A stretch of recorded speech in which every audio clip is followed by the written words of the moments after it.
So guys, makadto kita subong sa Carlet. So guys, nalokpan kami guys. Tara guys, o tara. Guys, lokpan kami guys. So, lokpan. So wala tagid na check guys nga muna ni sa galing sitwasyon nyo guys, no? So ara nan. This one naglupokid. So ara na. Simple na sa mga grupo. Naka-jack naman ta. So set up na. Ang grupo na.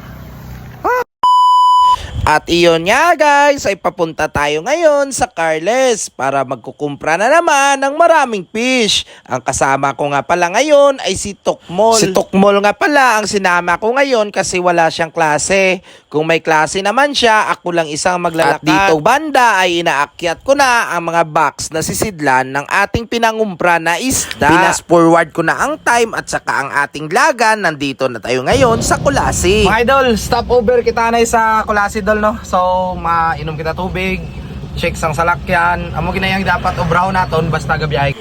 Pass forward na naman tayo ng time. Nandito na tayo ngayon sa Carles. At dito pala banda ay katatapos lang natin bumili ng mga isda. Ito pala yung negosyo na tumutulong sa atin sa pang-araw-araw na ating gastusin. Dito na natin pinapakita sa inyo na napakaganda at napakasarap ng mga isda na nabili natin. Dito talaga tayo choice na mamili kasi dito talaga makikita ang mga fresh na isda.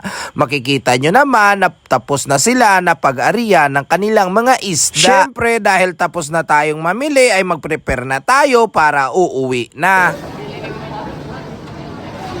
Anong ginaano mo? Ha? Shoutout ko nga kay Manong, nong bato lang adlaw-adlaw importante galibod man yapon. Kag shoutout ko gali sa iya kay nga aman isa man sa nagasuporta sa aton nya vlog. So guys, nalokpan kami guys. Tara guys, o tara. Guys, lokpan kami guys. So, lokpan. So wala tagid na check guys nga muna ni sa galing sitwasyon nyo guys, no? So ara nan.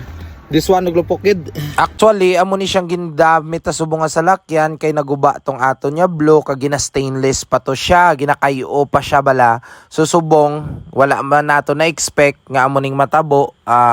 Sige lang, kay reta ni importante makayo talang ni Borobay. Kag diri na nagsulod ang isa pagid ka problema. Kung inyo makita, ako nang nagahugot kay nga aman tama gid siya katiga. Siguro ang wala lang gid sa amon this time is wala sing asayte. Kung may asayte ni siya, mahumok-humok gid man ni siya.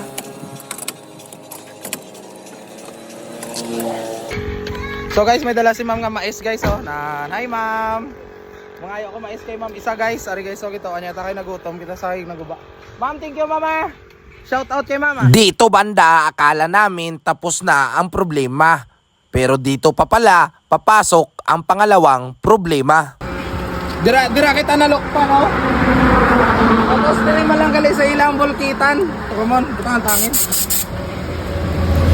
So wala na kita nagdesisyon niya ipabulkit guys, no, kay wasak gito siyang gumata nga isa. So ang problema lang subong sang gumata nga ni is wala hangin. So kinargahan ta siya sang hangin guys. Diba tapos na natin yung problema natin sa hangin. Dito naman papasok ang isa na namang problema.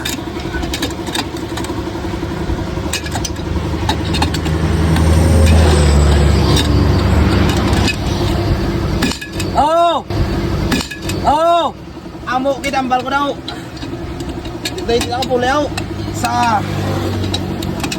Ay nako, problema na naman. Nautod na naman ang isa ka bolt. So hopefully makapuli gid kita sa Iloilo guys, no, ambot na lang gid.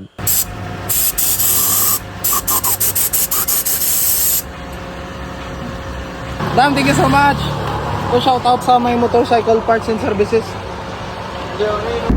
Idol, ara na ulan. Sa kada problema nga nag-abot sa aton, don't you ever nga magkalipat nga magpangamuyo kag magkadto gid kay God. Kaya mo na siyang mga bagay nga makabuli gid sa aton. So hasta sa liwat guys, no. Madamo gyud salamat sa inyo nga pagtanaw. Bye-bye.